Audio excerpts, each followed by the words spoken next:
어느덧 연휴의 끝자락입니다. 연휴의 끝이라 그래서 실망하지 마시고 오히려 이제 그래서 하반기를 시작하는 느낌이 확 들 수가 있는 것 같아요. 그러한 시작점에 하나님의 말씀으로 또 힘을 얻기를 바라겠습니다. 그런 가운데 오늘 함께 보실 하나님의 말씀은 하박국 2장 4절 말씀이에요. 보라, 그의 마음은 교만하며 그 속에서 정직하지 못하나 의인은 그의 믿음으로 말미암아 살리라.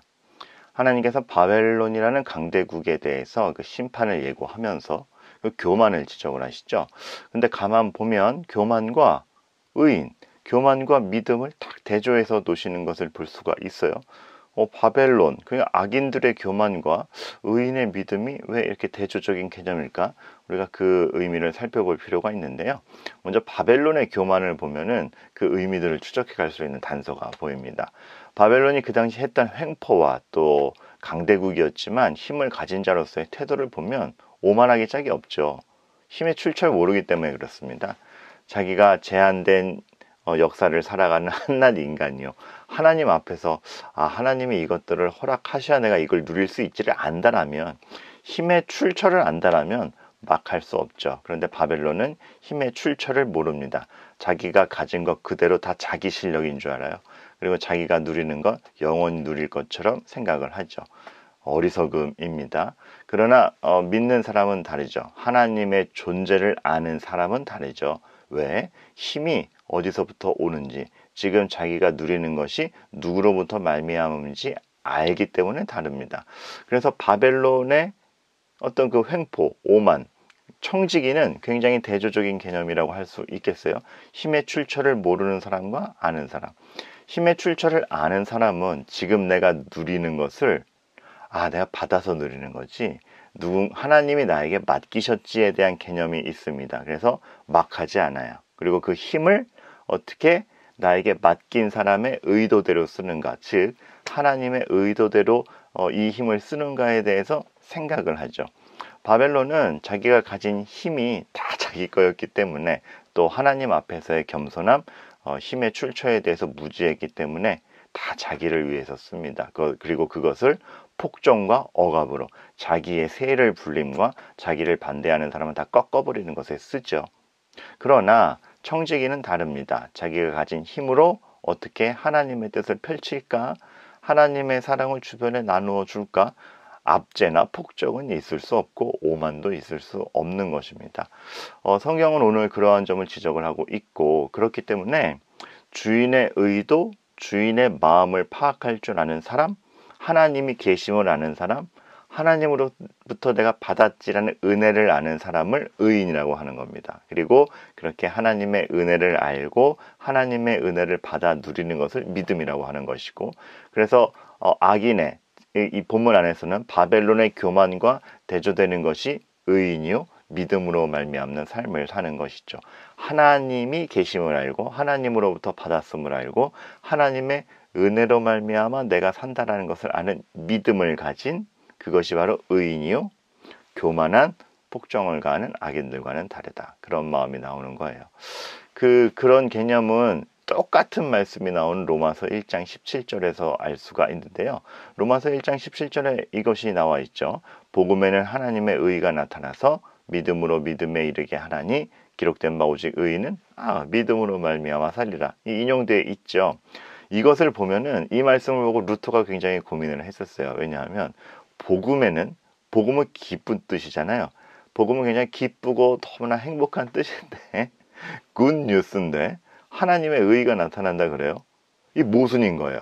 왜냐하면 기쁜 뜻이라며, 복음은 기쁜 소식이라며, 근데 하나님의 의가 나타나면, 그러니까 이렇게 보시면 되겠어요. 의로운 재판관, 의로운 경찰관이 등장하면 그 앞에서 죄인은 죽을 맛이죠. 와, 이제 나를 봐주는 건 없겠구나.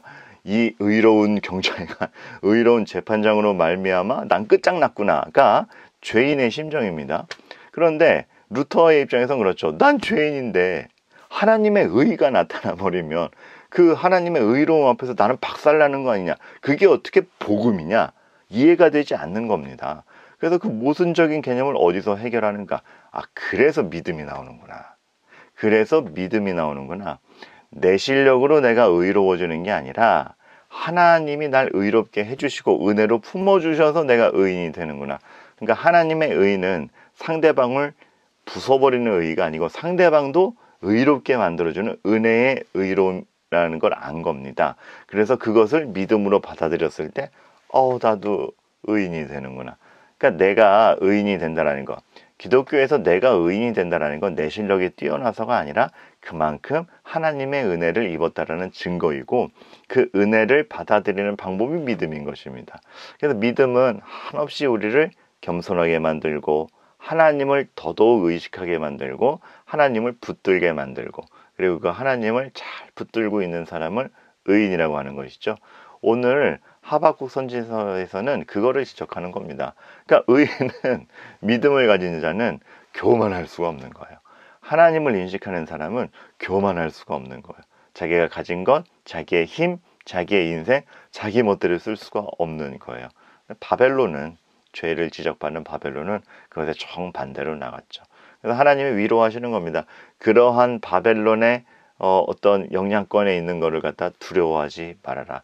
너희를 진짜 살게 하는 것, 인생의 진짜 의미는 하나님으로부터 말미암고 하나님 앞에 의인으로 서 있느냐가 중요한 것이다. 그래서 하박국도 이러한 결론을 맺죠. 어떠한 결론? 그 유명한 말씀이 3장에 나오지 않습니까? 무화과 나무가 무성하지 못하고 포도나무 열매가 없고 감람나무 소출이 없어도 야, 뭐 없냐? 근데 어차피 내 삶이 그런 뭘 가졌느냐로 근거하는 것이 아니지 않습니까? 그거를 허락하신 하나님이 나에게 있느냐 없느냐, 즉 하나님이 나와 함께 있느냐 없느냐가 중요하고 나는 하나님을 바라보느냐 믿음으로 그 하나님의 은혜를 기대하느냐 아니냐가 더 본질적이고 중요한 것이기 때문에 최종적으로 이렇게 얘기하죠. 그 외양간 송아지가 있어야 기뻐하냐. 여호와로 말미암아 즐거워하고 구원으로 하나님으로 말미암아 내가 기뻐한다. 그렇기 때문에 바벨론이 강성한 것에 겁먹지도 않고 어찌 저 악인이 저렇게 될 수 있는가 불만을 품지도 않고 하나님이 나에게 주실 것을 기대하며 나는 오만해지지 않는다. 그런 결의를 할 수 있는 것이죠. 예수님의 두 번째 시험이 생각이 나요. 주 너의 하나님을 시험치 말라. 사단이 뛰어내려 보라 그러죠. 하나님이 너 구하는지 보게. 그렇게 해 주셔야 하나님이 아니라 하나님은 하나님이다. 주 너의 하나님을 시험치 말라 얘기하죠.